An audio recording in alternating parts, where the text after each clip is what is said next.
La direction des affaires culturelles a dû saisir la justice afin de pouvoir obtenir les clés des parties communes du site de la Forge de Belleville, comme le mentionnait Yann Brossat.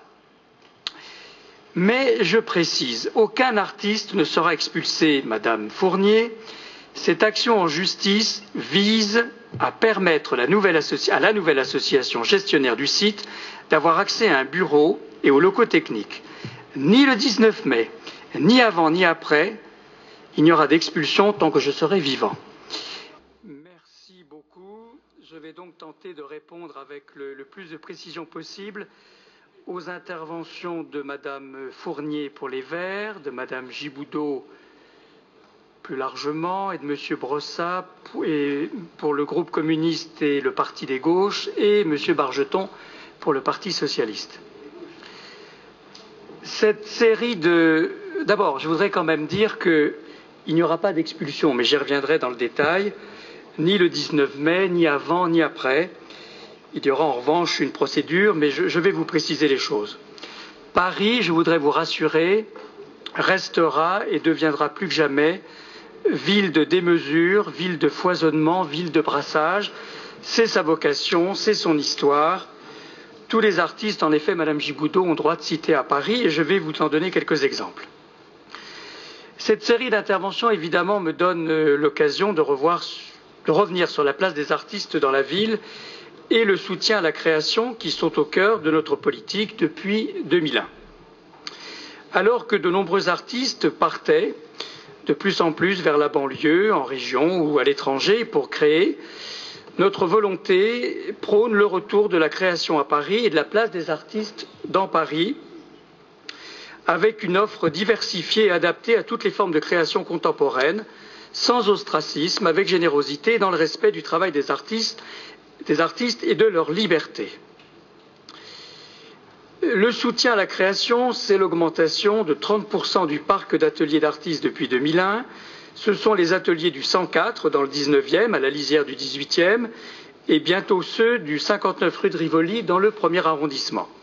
Ce sont aussi les collectifs artistiques comme la Générale ou le Théâtre de Verre qui bénéficient de conventions d'occupation, mais également les studios de répétition et de création de la Maison des Métallos, dans le 11e, du centre Fleury-Goutte d'Or Barbara, cher à Bruno Julliard, et dans le 18e, et de la Gaîté Lyrique dès octobre 2010, ou l'espace périphérique pour le cirque et les arts de la rue.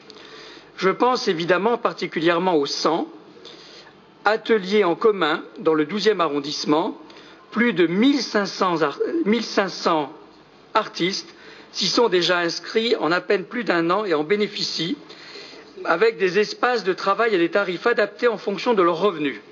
On y croise aussi bien de jeunes artistes, des professionnels reconnus, ainsi que de nombreux artistes amateurs. J'en profite également, puisque nous en avons débattu ce matin, pour signaler que le 100, avec la structure d'insertion qui lui est rattachée, le socle, participe activement à l'accompagnement des artistes allocataires du RMI et accueillera le 22 juin prochain le lancement du comité d'orientation de la plateforme d'appui artistes présidée par Philippe Torreton, que nous avons impulsé avec Christian Sauter, Olga Trostiansky et Seba Dagoma. Parce que la création se renouvelle en permanence et exprime des besoins multiples et variés, et qu'elle écrit notre siècle, nous nous sommes efforcés de proposer aux artistes des espaces et des modes de fonctionnement diversifiés pour répondre au mieux à leurs besoins. C'est pourquoi, en ce qui concerne la Forge de Belleville, je ne peux continuer de laisser dire que la politique de la ville de Paris contribuerait à précariser les artistes ou viserait à faire d'eux des médiateurs ou des travailleurs sociaux aux dépens de leur travail de création. Un artiste, par définition, a choisi sa vie pour être libre et indépendant, car il ne peut faire autrement.